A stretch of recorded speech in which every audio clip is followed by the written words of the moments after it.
أعوذ بالله من الشيطان الرجيم بسم الله الرحمن الرحيم والصلاة والسلام على مولانا رسول الله سيدنا محمد وعلى آله وصحبه ومن والاه رب اشرح لي صدري ويسر لي أمري واحلل عقدة من لساني يفقهوا قولي يا خيمة الشيخ دور لنا بهذا المحضر والتأتي في بنظرة تعالي لنا بزفر ولا حول ولا قوة إلا بالله السلام عليكم ورحمة الله وبركاته waa madrasatu Baytil Ma'mur ñu ngi leen di nuyu di leen ziara di ci jiital ki nga xamante ni mooy xalifa yonent bi sallallahu alayhi wa sallam di xalifa Cheikh Ahmad Tidiane di xalifa Cheikh Ibrahim Niass radiyallahu anhu di suñu sëriñ Cheikh Mamadou Ansarullah di ko ñaanal yàlla gudd fan ak wér ak barke ak tawfiix ci lépp loo xamante ni bëgg na ko liggéeyal diine gi tarix bi faydu bi bëgg ko liggéeyal soppeem Mawlana Cheikh Ibrahim Niass nga xam moom la teg ci kanamam di roy kaayam yàlla na ko yàlla yombalal ni dëppook ni mu ko bëggee. ñu ñëwaat ci si ñaareelu darsi fi ahkaami tahaarati wa maa yunaasibuha ci buntu bu njëkk bi nga xamante ne moom mooy jàngale ci ndox muy laab di laabal ci xalil téere xalil Cheikh Xalil waxoon nañ ci ndox buy laab di laabal mooy ban ba jàngale kon ñu dégg ci tamit ndox bu dul laabal war a ñëw tey jàng ndox yi nga xamante ne sib nañ ko bu fekkente ne yàlla def na amuñu beneen ndox mooy sauf en cas de force majeure mu ne wa yadduru bayinu taxayyuri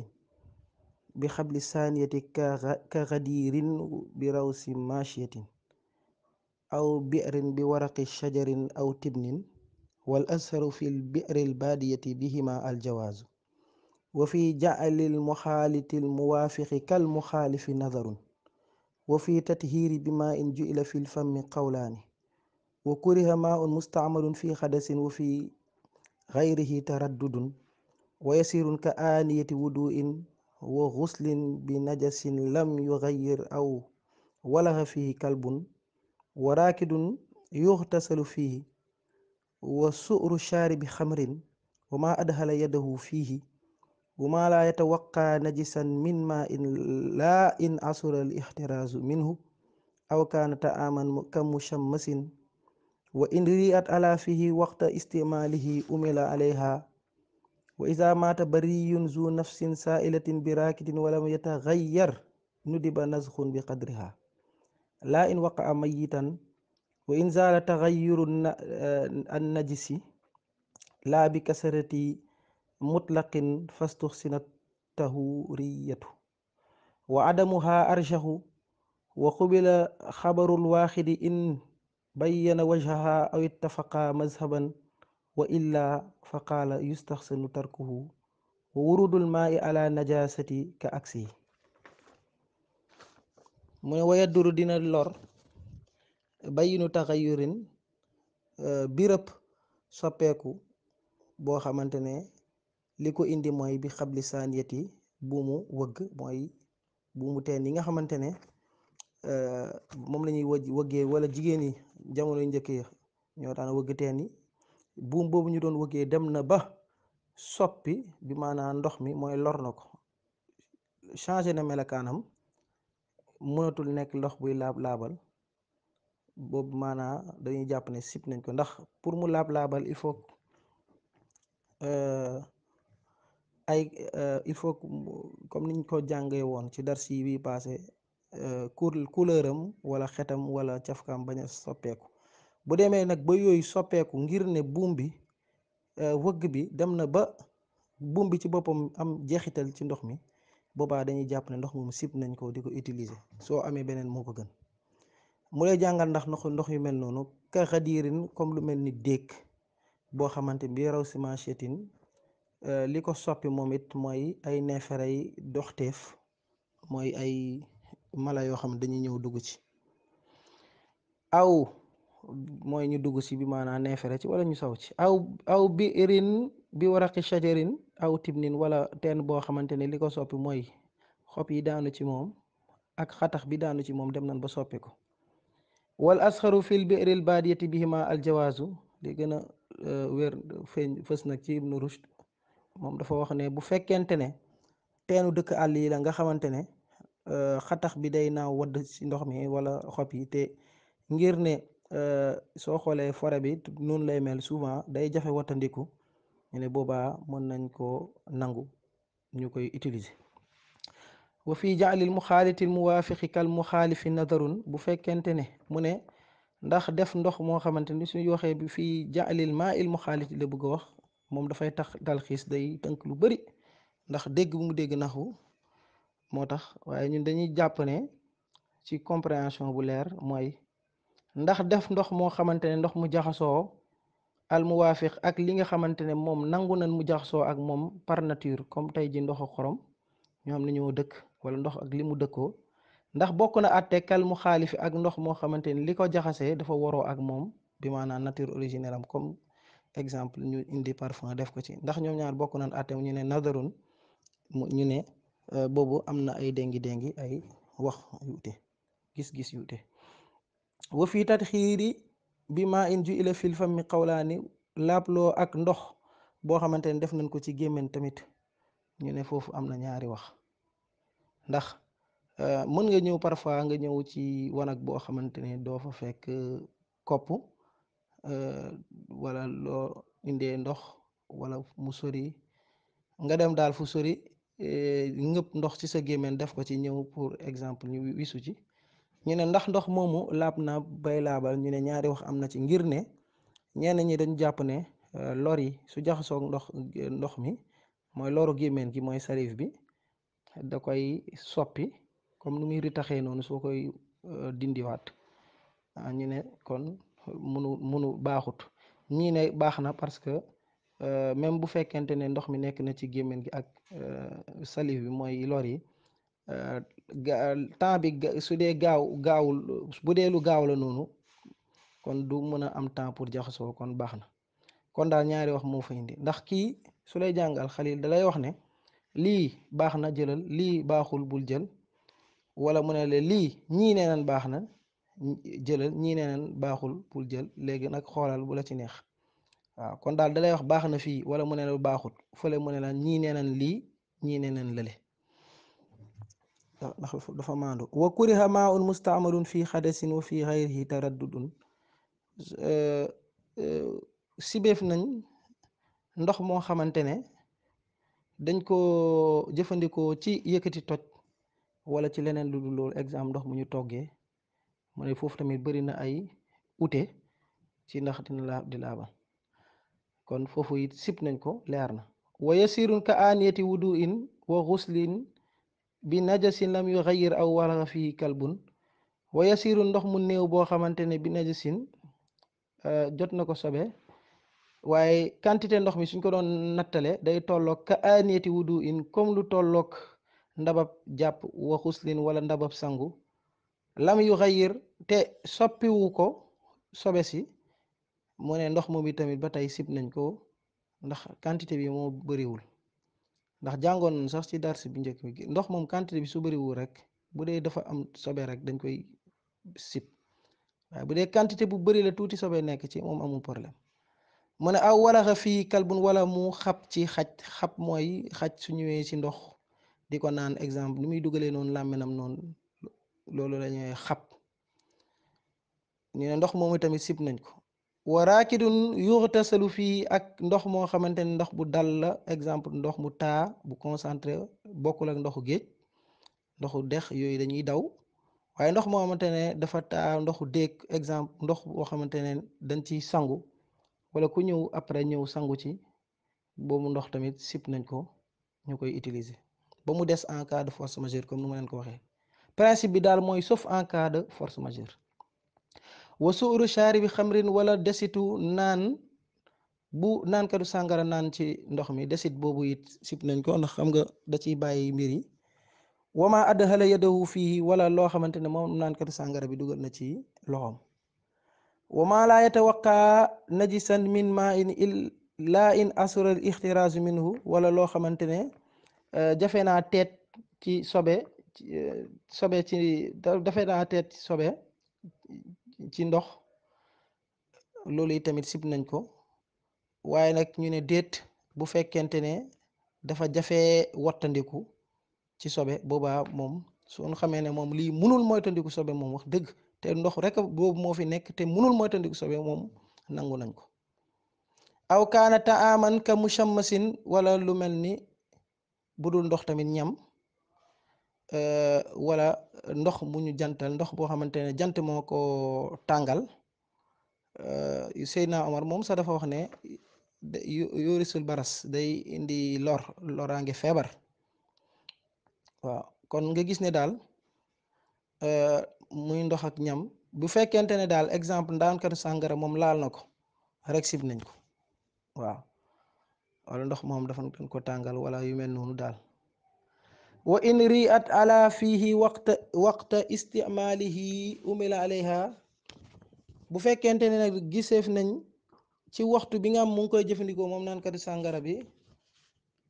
kon nag umila alayha dañuy jëfee àtte bi ba tey mooy ñu bàyyi ndox moomu gënut wala boog ñam bi exemple bu dee naankatu sàngara la daal. ndax suñ la koy wax naan la naan kat sàngara moo laal lii wala yow xam nga ne yaa ngi dëkk ak moom wala gis yaakaar nga ne lii moom moo ko def wala wóor na ne lii ndox moo ko fi bàyyi desitam la sib nañ nga ko utiliser ko rawatina nga koy gis ak say bët. wa iza maata bariyun zu nafsin saailatin bi raakidin walam yataxayyar nudiba nasxun bi qadriha bu dee jawaahirul iklim moom dafa wax bi qadrihima. wa iza maata bu fekkente ne dee na bariyun rab jéeri boo xamante ne zu nafsin dafa am deret. lu tax rabu jéeri mooy bu fekkente ne exemple ndox la boo xamante ne li dee ci biir moom dafa dëkk ci biir ndox mi comme jën yeeg yooyu taxul ñuy wax waaye rab boo xam ne rabu jéeri la mu ñëw am deret saa ilatin deret buy aji wala ngaan buy buy wadd buy tuuru bi raakidin mu nag ñëw daanu na rawatina mu daanu ci ndox moom ndox mu taala ndox mu dal la du ndox muy daw comme ndoxu géej yeeg yooyu wala yataxayyar même fekkente ne te fekk soppiwu ko nu di ba lu ñuy soppees nañ foofu nas xun ab ngacc bi xadriha kem dayob rab bi daanu ci biir rab bi dee ci biir bi maanaam exemple bu doon kaña moo ñëw dugg ci ndox mi exemple deret bi nekk ci li ñuy sopp mooy nga génnee kaña bi sàndi tànk lu tolloog kaña bi ak ndox mi tuur ko doog a utiliser ndox moom. waaw ñiy wax bi xadri ma bu fekkente ne nag ñaar yooyu la boobu da ngay tànk lu tolloog kaña bi ak deretam bi ak lu tolloog ndox mi bi kaña bi mën a occuper nga sànni ko nga tuur ko. laa in waqa mayitan bu déet nag mu koy jar bu fekkente ne li tàbbi ci moom mooy lu dee ba pare la kooku amul problème. wa in zaala taxayyuru najisi bu fekkente ne tamit dafa dee ba pare ñu wadd ci ndox mi boobaa tamit fekk deretam kulewul tamit boobu jarul tànk lu tolloog moom di mën nga rek jëfandikoo directement. wa in zaala taxayyuru najisi bu fekkente ne dem na ba soppeeku bi teggeeku dëñ nga gis benn ndox moom exemple ndox mi tuut salte woon na wala daal mu soppeeku nga demaat ba ci biir rombaat ko fa ñëw gis mu leer ñu ne bu fekkente ne set na daal te ci sobe bi ko yàqoon ba tey duwul ne ndox mi moo tilimoon démb rek mënoo ko utiliser tey kon su setee tey wala mu laab tey mën nga ko utiliser. waaye nag li ma wax nii yëpp laa bi kasrati mutlaqin fastuxsina taxuriyatu bu fekkente ne nag déet muy doon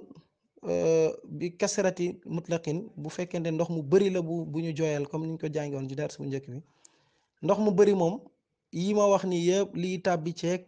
tuuti bi maanaam dañuy jàpp ne tuuti sobee ci dugg rek moo tax te tuuti sobe su ci duggee kon baal nañ la moo tax mu ne fastuxsina rafetlu ñu nañu at tahuriyatu laabloo ak ndox moom wa adamuha arjahu waaye nag li gën a lëng nag ci Ibnu Yunus moom mooy li gën a wóor daal ci ñu bari lu ñu wax daal mooy nga bañ ko jëfandikoo soo amul beneen moyen waaye nag Ibnu Yunus moom loolu la wax mu ne nga bàyyi ko daal moo gën kon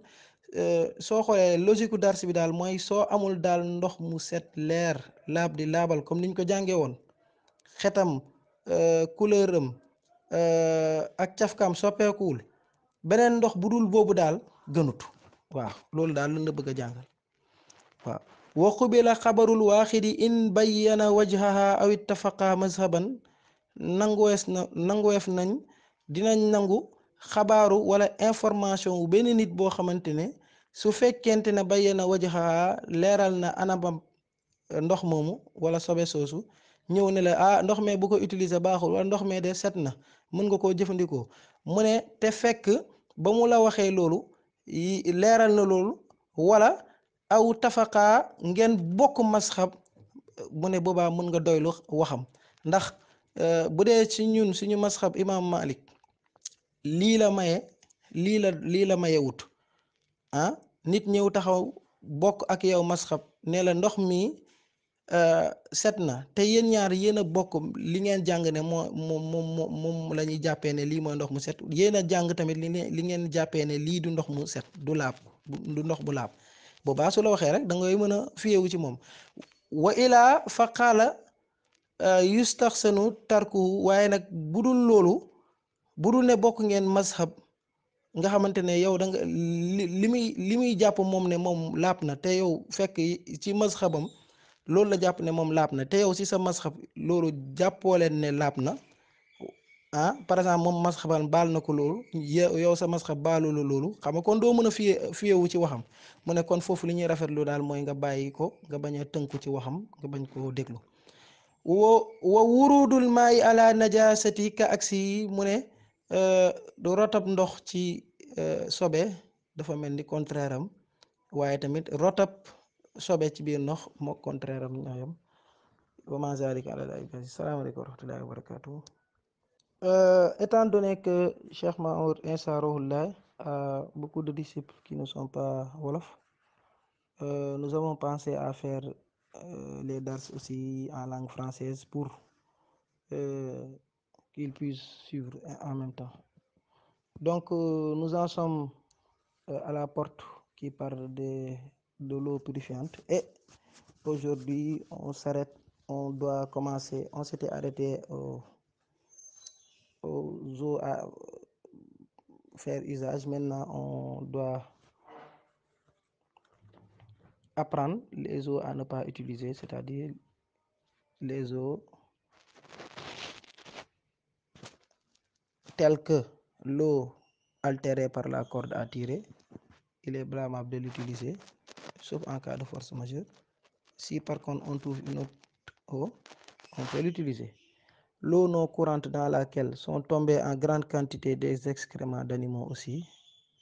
n'est pas recommandée. L'eau d'un puits où se trouvent les feuilles d'arbres, de plantes ou bien de la paille non plus. Mais d'après Ibn Rushd, si c'est dans le désert, c'est-à-dire dans les contrées éloignées, les villages, et que ces feuilles d'arbres ou paille altèrent l'eau, dans ce cas, il est excusé aux musulmans donc d'user de cette eau. Donc il y a pas de mal à l'utiliser. Donc si une substance étrangère rentre dans l'eau aussi, il faut l'examiner et voir sa nature et sa quantité selon et voir si la substance étrangère est partie intégrante de l'eau dans sa composition naturelle. Exemple, le sel avec l'eau de mer, par exemple. Le sel et l'eau de mer, bon, sont de la même, sont du même environnement. Donc, dans ce cas, il est accepté selon. Mais si, par exemple, l'eau est mélangée à une substance étrangère qui n'est pas de sa nature originelle, comme par exemple le parfum ou autre. Donc, est-ce que c'est le même avis juridique? Donc, il y a différence d'opinion sur ce point. Quant à la question relative à l'eau mise dans la bouche, il y a deux dires. Certains qu'on disent que c'est permis et d'autres disent le contraire. Car l'eau se mélange sensiblement à la salive pour ceux qui disent non, mais pour ceux qui disent oui, ils pensent que même si ça se mélange à la salive, le temps ne permet pas trop de se mélanger et bon, Donc l'eau n'est pas par conséquent altérée, ce qui le rend purifiant. Donc, à la question relative donc à l'eau mise dans la bouche, donc il y a deux dires. Il est blâmable d'employer une eau qui a déjà servi à enlever une souillure matérielle, ou par exemple se laver, faire le ghusl janab, etc. Il y a cependant une divergence si elle a servi pour enlever une souillure non matérielle. Par exemple, quand on utilise l'eau pour laver les instruments, les ustensiles de cuisine ou autres, et que ce restant d'eau, donc aussi, vraiment est blâmable. Si on ne trouve pas beaucoup d'eau et qu'on économise l'eau, par exemple, on peut rentrer dans un seau, se laver et puis recueillir encore l'eau pour une autre personne, donc pour qu'elle puisse aussi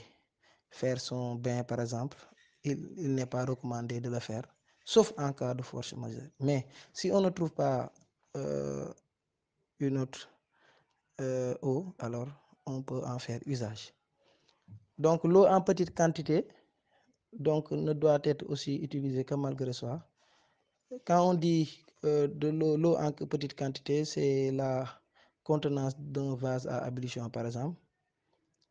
donc ou d'un vase pour le lavage. L'eau ayant servi à un lavage de souillure matérielle qui n'aurait pas rendu l'eau impure également n'est pas recommandé. L'eau où un chien aurait lapé n'est pas recommandé. L'eau non courante comme celle comme celles stagnantes, par exemple, les eaux stagnantes où l'on vient se laver aussi ne sont pas recommandées.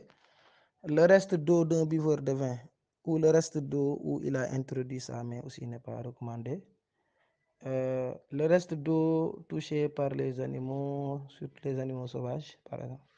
Parce qu'il y a des dires sur les types d'animaux, mais bon, le DARS ne permet pas